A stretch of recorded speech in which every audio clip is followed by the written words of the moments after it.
Screen पे आप देख रहे हैं कि एक हाई कोर्ट केरला का ऑर्डर मैं ओपन कर रखा हूं। और ये जो ऑर्डर है पीवी कुनी कृष्णन जी का है, जिसमें Noel Paul Frede versus state bank of India का ये केस है। आप सब लोग सुनते होंगे कि सिबिल अगर खराब है तो बैंक लोन नहीं देता है। सिबिल खराब, सिबिल क्या होता है? सिबिल जो होता है ना, वो एक स्कोर होता है जिससे बैंक अपने कस्टमर को देखता है कि उसका जो पीछे का कैसा फाइनेंशियल स्ट्रक्चर रहा है, ट्रांजैक्शन रहा है, क्या वो कहीं डिफॉल्टर हुआ है। मतलब कि वो अगर पीछे किसी का लोन लिया है, किसी बैंक का, तो क्या उसने पे किया है कि नहीं किया। वो ईएमआई पे कोई चीज परचेज किया है, कोई गुड्स परचेज किया है, तो उसका ईएमआई टाइम पे दिया है कि नहीं दिया है, पेमेंट किया है कि नहीं किया है। इन सारी चीजों का जो मतलब एक तरह से मार्क्स होता है, जैसे एग्जाम का मार्क्स होता है, उसी तरह से एक मार्क्स होता है सिविल का, कि नहीं ये मतलब अगर सही टाइम पे कोई लोन उनका खराब नहीं हुआ है, लोन का पेमेंट उन्होंने किया है, ईएमआई का पेमेंट किया है, तो इसका मतलब ये कस्टमर जेन्यून है। दूसरा बैंक भी या नया लोन आप दे सकते हैं, आपका पैसा नहीं डूबेगा। तो ये केस जो आया है केरला हाई कोर्ट के पास, एक 23 इयर्स के स्टूडेंट का है, और जिसका एग्जाम अब खत्म होने वाला है। तो इसमें देखिए जज साहब ने एक टिप्पणी किया है, उस टिप्पणी को मैं पहले आप लोगों के पास एक बार दिखा दूं, उसके बाद हम इस केस का पूरा स्टडी करेंगे अभी। बड़ा इंपॉर्टेंट ये हाई कोर्ट का जजमेंट है। जज साहब ने कहे कि students are the nation builders of tomorrow, they have to lead this country in future. जज साहब ने कहा कि जो स्टूडेंट होता है वो कल का भविष्य होता है, देश को बिल्डअप करता है, और वो देश के फ्यूचर है। और इसी कमेंट के साथ उन्होंने एक केस का यहाँ पे अ, हवाला दिया गया। सुप्रीम कोर्ट ने 2020 और 2022 में भी ऐसा जजमेंट दिया था, लैंडमार्क जजमेंट, कि अगर किसी भी स्टूडेंट के साथ ऐसी दिक्कत है और सिविल खराब है तो आप उसको नहीं रोक सकते। इसको आइए हम लोग एक बार अब सीरियली एक बार स्टडी करते हैं। तो मैं हूं राम प्रकाश गौतम और आप देख रहे हैं GST Ram Prakash Gautam YouTube channel पे। यहाँ पे क्या हुआ कि पेटिशनर जो है वो 4,07,200 रुपया, 4,07,200 रुपीज के सैंक्शन के लिए, एडुकेशन लोन के लिए स्टेट बैंक को अप्लाई करता है, और स्टेट बैंक इसको रिजेक्ट कर देता है क्योंकि उस लड़के का सिविल स्कोर डाउन था। अब इस केस में अगर आप देखेंगे तो यहाँ पे जो ये ऑर्डर 30 मई 2023 को पास किया गया, उसमें कहा जाता है कि इस लड़के का जो सिविल स्कोर है वो मात्र 560 है। अब ये 560 हुआ कैसे? एक्चुअली पेटिशनर के द्वारा दो लोन लिया गया था, जिसमें से एक लोन का 16,667 रुपीज ओवर ड्यू है, मतलब इसका पेमेंट नहीं हो गया। और दूसरा जो लोन था वो बैंक ने राइट ऑफ किया है, यानी इन दोनों केस के कारण उसका सिविल 560 चला गया, जो कि एकदम खराब है, लोन नहीं मिल सकता है।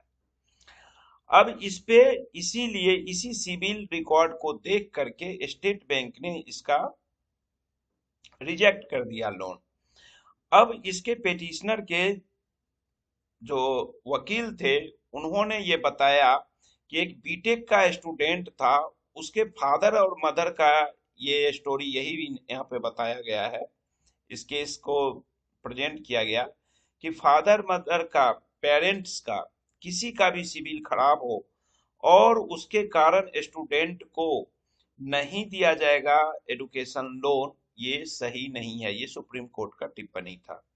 अब सुप्रीम कोर्ट की जब टिप्पणी को देखा गया कि भाई, सुप्रीम कोर्ट कहा कि आप प्रीवियस को छोड़िए ना, उसके माँ बाप को, आपको क्या लगता है, दो केस का इन्होंने यहाँ पे दिया था कि क्या आपको लगता है कि कहीं ना कहीं से जो स्टूडेंट, जो लड़का अपील अप्लाई किया है लोन के लिए, अगर कहीं से उम्मीद है कि ये इस लोन के अमाउंट को पे कर सकता है, रीपेमेंट कर सकता है, अगर आपको उम्मीद है तो दीजिए। उसके पेरेंट्स का क्या स्कोर है सिविल का, उससे कोई मतलब नहीं है।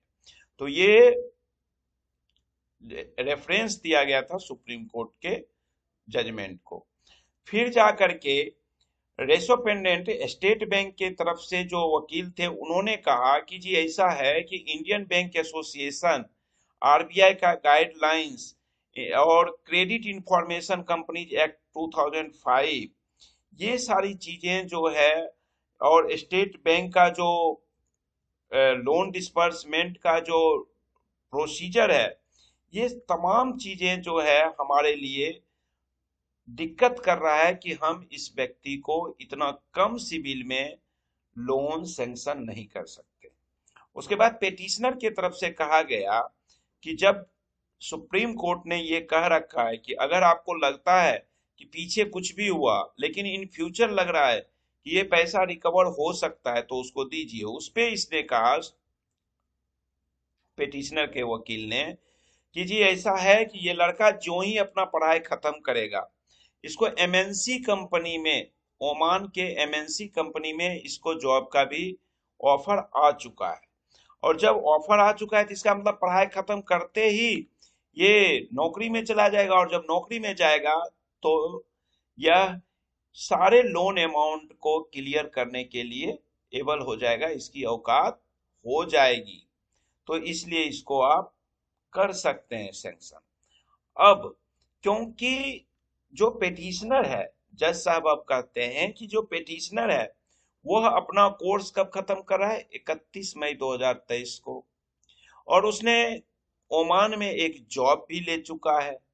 तो भैया क्या देने में दिक्कत है लोन? क्योंकि आपको तो लग रहा है ना लड़का टैलेंटेड है, लड़का जो है वो टैलेंटेड है, वो अपनी पढ़ाई खत्म करने वाला है अब दो दिन 4 दिन में, और उसके नौकरी का ऑफर भी उसके पास है, वो भी एमएनसी के फॉरेन में जा करके, ओमान में जा करके। तो उसको दो, क्योंकि वो पैसा आ जाएगा।